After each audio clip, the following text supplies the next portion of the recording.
it's 8:30. Is why don't we start the meeting, because I'm sure everybody else too is busy and on a tight schedule. Everybody can hear me okay?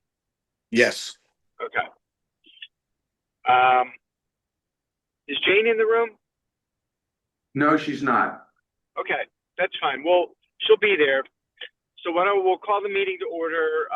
Why don't we waive the Pledge of Allegiance due to the remoteness of the board at the moment? And are there any, Larry, anybody online? No, there's nobody online, but there's one member of the public in the room. Right, and that's where I was going to go next. So with that person, if you'd like to comment, and you can identify yourself. Sure. I'm a MSW student at Southern. My name is Elaine, and I'm here just, I have a community project that I'm doing on Old Saybrook, so I'm just. You know what? I missed that. You're there to what? What? I'm sorry, you're there just to observe? Okay. All right, great. Happy to have you. Carl, Jane just walked into the room. Okay. Okay. I'll just, with comments from the selectmen, I'll start. What? Construction. My clock is wrong, sorry. That's right. Construction season is upon us, so you'll start to see activity again on Route 1, on Main Street coming up. Hopefully we'll get that one crosswalk fixed that got somewhat demolished by the driver that went over the median. The construction on Route 1 going towards Westbrook will probably be starting in the next week or two. They were waiting for the snow to go away. The RFP for the seawall down at Saybrook Point, which will be fixed regardless of how the referendum goes, will be going out probably today or tomorrow. We'll put it on the DAS website. We're also going to solicit a few bids for that. We also are waiting to hear from the Port Authority. We did apply for a grant for the seawall, so we should know that by, today's March 10th, by our next meeting, right around our next meeting, 2 weeks. We should know whether we received that.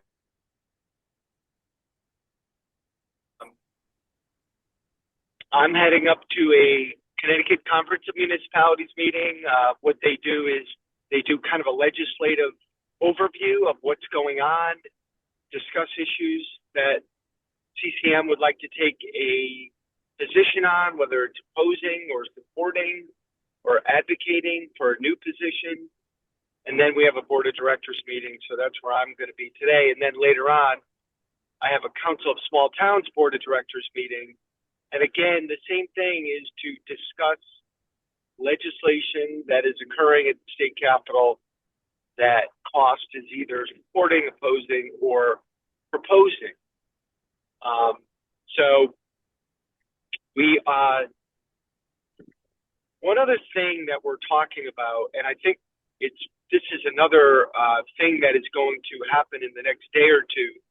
And I just want to make sure everybody can hear me okay. Yep. Mm-hmm. Yes. Okay. So we, Celebrate Saybrook June is scheduled for June 28th, and we've been going back and forth on it. We were talking about trying to come up with something a little different. Maybe, there was talk of fireworks for a minute. That involves getting a barge. It involves a whole different, going from Main Street down to the point. It also involves much later party. So kind of where we landed is we are going to do a later party. So we think we are going to do Celebrate Saybrook on June 28th, which is Sunday, it's right before the July 4th weekend, obviously, from 4 o'clock to 8:30. And then I'm in touch with a company that will do a drone show. Maybe you've seen them, maybe you haven't. I've talked to a couple people. So there's companies that do drones. You pay for the amount of drones, and they can do like a very patriotic drone show, and they're pretty neat. I can send you the link so you can see the videos. And that's kind of the direction we're going in. It's very different. We think it will attract people to the event. We are going to seek to fundraise for it. There's a cost to that, and the cost goes up or down depending on the number of drones. So we're kind of deciding on that. We have been putting money away for this party every year. So it's not like we don't have funds to work with. We have to. We have to pay for bathrooms. We have to pay for a lot of other things. So we're probably gonna open registration this week, and we have been getting a lot of people asking when we are gonna open registration. So that party is a go, and we're really just trying to do something centered around the 250th anniversary of the United States of America, July 4th, and working in conjunction with the library, the Historical Society, the Lions Club, and other civic organizations, the Chamber of Commerce, to really make it a weekend, even Saybrook Point Inn, to make it a weekend of celebration in Old Saybrook. So, and that would culminate with the party on June 28th, Sunday night. So that is currently the discussion. And I just wanted to make sure that you guys were in the loop on that. And I'm happy to share the drone show examples with you, which I think has anyone seen one? I No. have, No. not, on television, I don't think I've seen one in person. Can I ask you that, Carl? I think it sounds like a really cool idea. Is this something that people would watch on Main Street, or can you see it from the beach and Main Street? Like, it would be Main Street. So the ideal distance from which to watch the drone show is 100 yards to 800 feet.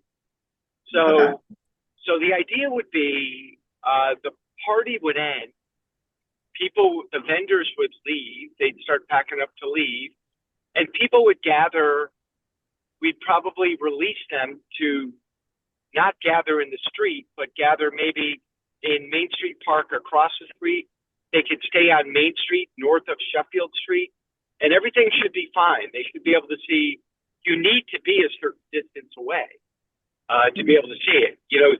If the drones are flying over Town Hall, McMurray Field, you need to be 100 yards away to be able to see it. So, but it would be facing a certain direction. So it would not be a 360-degree show. Right. Yeah, you need to be in a certain direction. And it would be really for the people who come to the party. To draw, to try to get a different draw, and obviously to celebrate July 4th. So that's the idea. And we struggled with a few things. Believe me, we've gone back and forth on a lot of ideas. It's a big effort, and so we were just trying to land the plane, as they say. And then we'll still have people, doing the big 4th of July fireworks stuff along the beaches anyway. Yeah, we were almost trying to prevent that because those are not legal shows. Okay. So I don't want to really. Okay. And it will drive the fire marshal crazy, I'm sure. Okay. The drones. I think people will be very excited about that. I do too. We really, and I think it was the chief of police who kind of came up with that idea. So we'll put that out probably this week and see where we go with that. I'm sure there's a couple other things, but anything else from the board? I have a comment, but Jane, would you like to go? No, go ahead. Go ahead, Scott. Yeah, I was fortunate enough to get to see that local school play this past weekend. I think we went Saturday night. We first watched the guys play basketball, and they were in the state tournament at the high school, and they won their first game against. It was an incredible game, an exciting game. And then we went and watched that play, and that play was equally impressive, and or solely very, very uniquely impressive. Those kids have such talent, and the people that put it together have a great passion for helping these kids express themselves in a really, really neat manner. And I was proud to be a Saybrook person because our kids did a great job. Great, great. Yeah, Okay. that's great. Yeah, I was very sad to miss the musical. I can't remember the last time I missed a high school musical, but I was in Tennessee for my father's funeral this weekend, so I missed it, and I came back to yeah, a lot of great comments on social media about it. I know it's always a fantastic thing. And I was actually quite surprised with how much snow is gone since the few days that I was not here. Thankfully, Came back to spring and birds chirping and yeah. the different world out For there. now. For now, well, let's hope. Yeah, knock wood. Anything else? Jane? No, I don't have any more comments. Yeah. It is amazing that the blizzard was really 2 weeks ago yesterday, and that we were digging out, and here we are.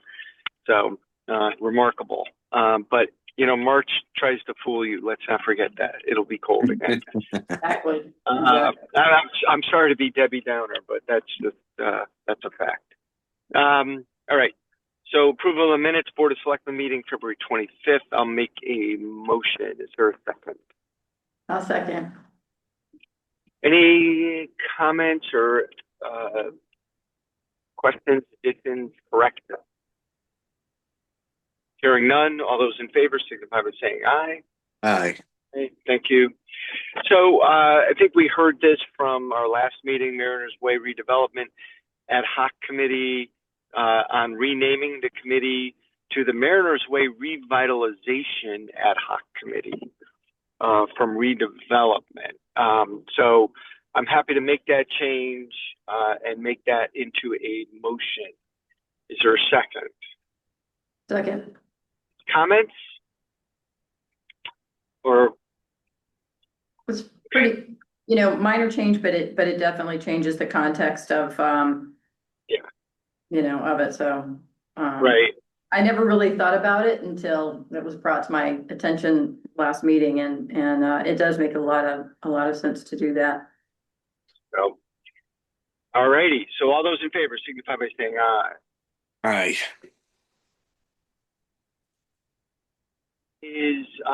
We did receive a grant it's a unit-based pricing grant, and it's a grant to also help us increase the amount of food scrap recycling that we do in the town of Old Saybrook.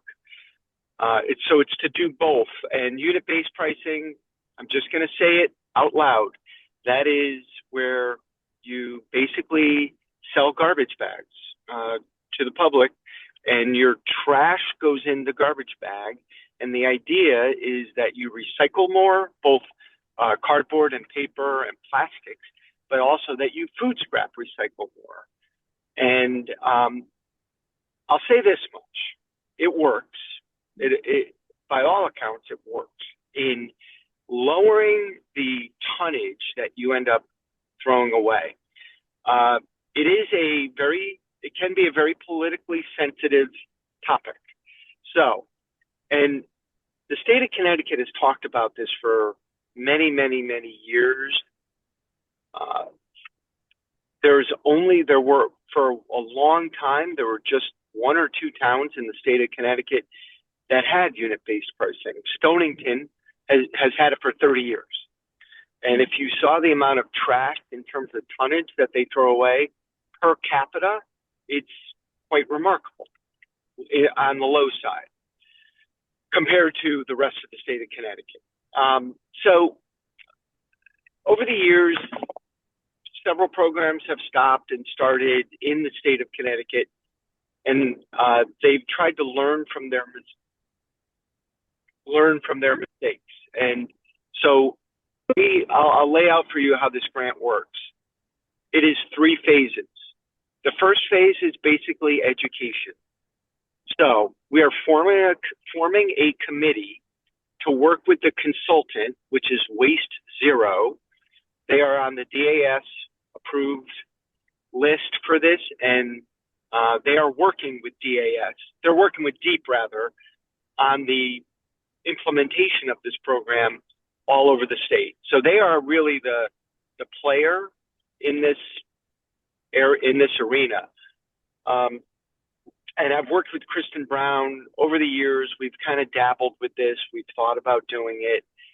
And not everybody is a fan of this. I'm not going to say who or what, but we're going to try. We're going to at least try from an education point of view. Just so you guys know, we can not do this after the education. If it really looks like this isn't going to happen in Old Saybrook, we can pull the plug. No harm, no foul, no money spent. It is fully paid for, the consultant and any expenses. If we get past the education part of the program, it's implementation. And just to put some context on this, the grant is for $180,000.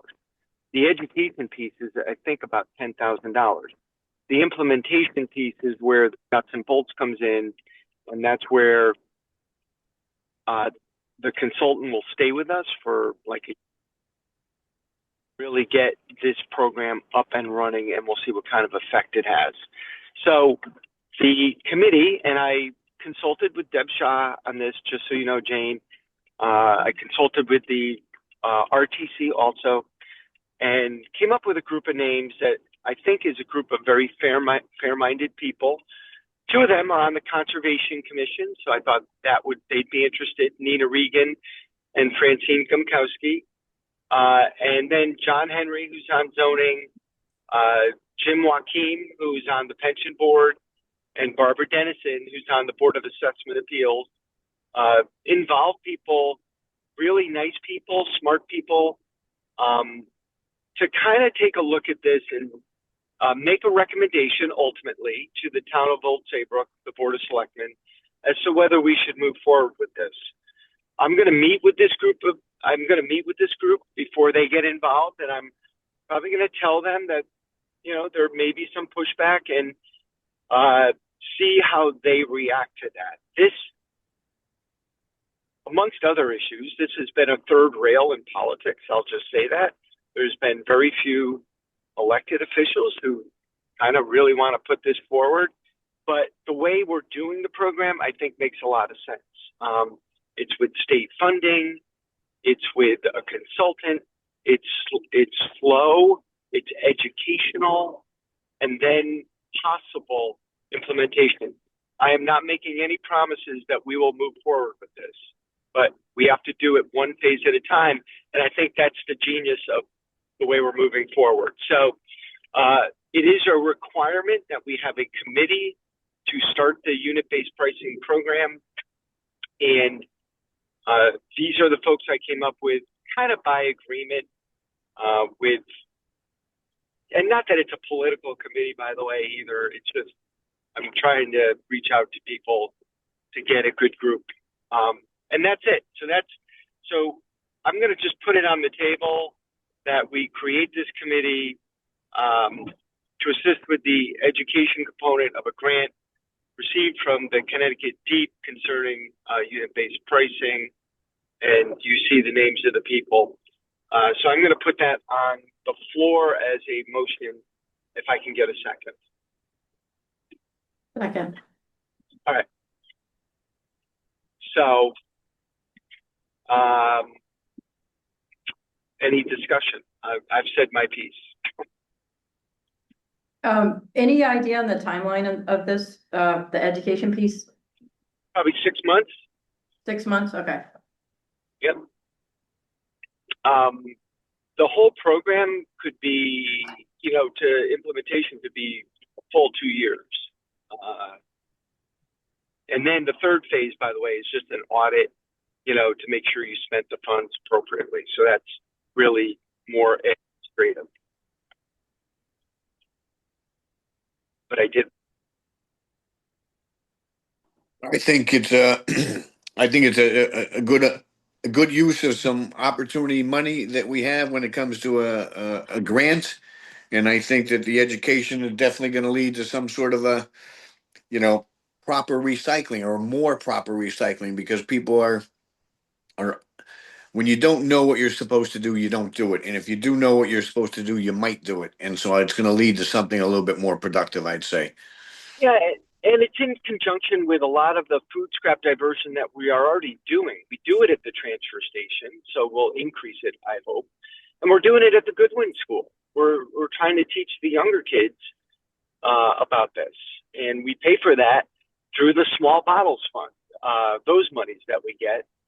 So we are making an effort, even though at the Goodwin School that doesn't go to the transfer station, but that is really an educational component of this whole program that we're using, and that money is coming from, like I said, the small bottles. So it truly is, I think, more educational. And it's hard to believe, but you talk to people who have actually gone through this program and who live in a town where they do it, and they'll tell you that the number of garbage bags they use per week are like vastly reduced. And this, again, only affects the transfer station. It is not for subscription-based garbage pickup, so not curbside. There'll be some resistance, and it may kill the program. I just want everybody to go into this with their eyes wide open. I'm not suggesting this is going to be a layup. Guilford and Madison did do it recently, and they are implemented. So that is good. And I would hope we'll see how the folks of Old Saybrook and really the folks who go to the transfer station, how they react. So, all right. Do we vote? Okay. Yeah. It's been moved and seconded. All those in favor, signify by saying aye. Aye. All right. Discussion and possible action. I need an authorizing resolution for this matter concerning the town's receipt of a DEEP grant to explore unit-based pricing. I'll make that motion. Is there a second? Second.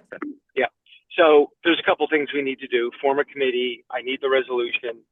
And then we need to get them, the state, a couple other documents like our insurance and the like. And we need to name the state as an additional insured. So just some behind the scenes work that we need to do. I plan on getting all this up to them and then subsequent to that, the state will send the town of Old Saybrook a contract, and then with the authorizing resolution, I'll be able to sign the contract and get Waste Zero on board and try to move forward with this. It's exciting. We will see how it goes, though. So it's been moved and seconded. All those in favor on the authorizing resolution, please signify by saying aye. Aye. All right, thank you. The next item, D. So we have the building, the town hall building is about 21 years old in terms of the renovation. We have some persistent leaks on the roof. And we had a roofer in here, also on the Department of Administrative Services bid list. So they came in. It's Macri Roofing. I don't know if any of you know the Macris. They live in town. At least Mike Macri does. And Brandon Macri is our contact now. He's been very good to the town. When we call, they come and they fix it. He doesn't even think the roof is so bad. In other words, he thinks we could get more mileage out of the roof. If you go outside after this meeting and you look at the gables on the side of the building, you'll see they're infested with moss. And he's like, there is water. If you fix the gables, you will have less leaks. And so, in other words, we need to do a lot of repointing and recaulking and some what do you call it? When you put like Flashing? yeah, flashing. Thank you, Jane. Mm. Thank you very much. Yeah, some flashing, and he said if you do that, so he quoted both. He quoted the gables and he quoted the roof. And I said, do we need to do these together? And he goes, if you do the gables, I think you're going to find you have a lot less leaks. The roof can survive a little bit longer. So we don't need to do it all at once. But the idea would be to do the gables this year and to do the roof perhaps next year, or maybe even the year after that. So no mad rush to get there. Make sure we have the money set aside. But that was his professional opinion. And if you look at the gables, they are discolored and covered in moss. So you see the motion in front of you. The idea would be to use one.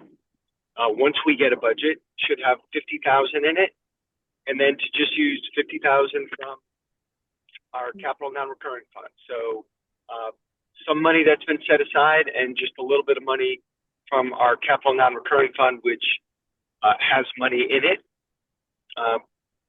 has a very healthy balance in it. So I think this really gets us a long ways towards fixing the issue for some of the leaks in town hall. Great. Okay, so I'll make a motion as discussed in item D. Is there a second? Second. All right. Any further discussion? Hearing none, all those in favor signify by saying aye. Aye. And just as an FYI, we'll be taking that to the Board of Finance next week. There's a couple items I have for town meeting. And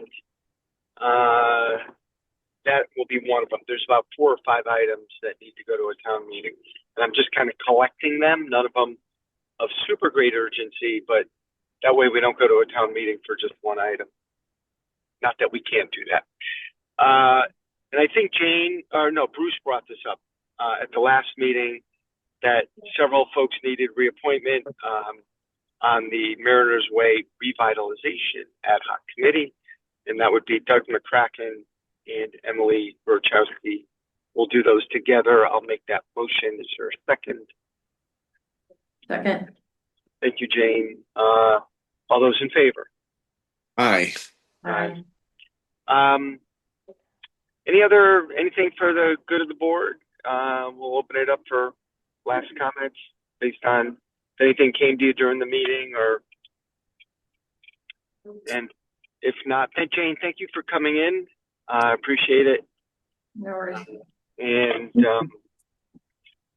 everybody have a great day. I'll move to adjourn. Is there a second? Second. All those in favor? Aye. Aye. Thanks. Bye-bye. Thank you, guys. Bye, everybody.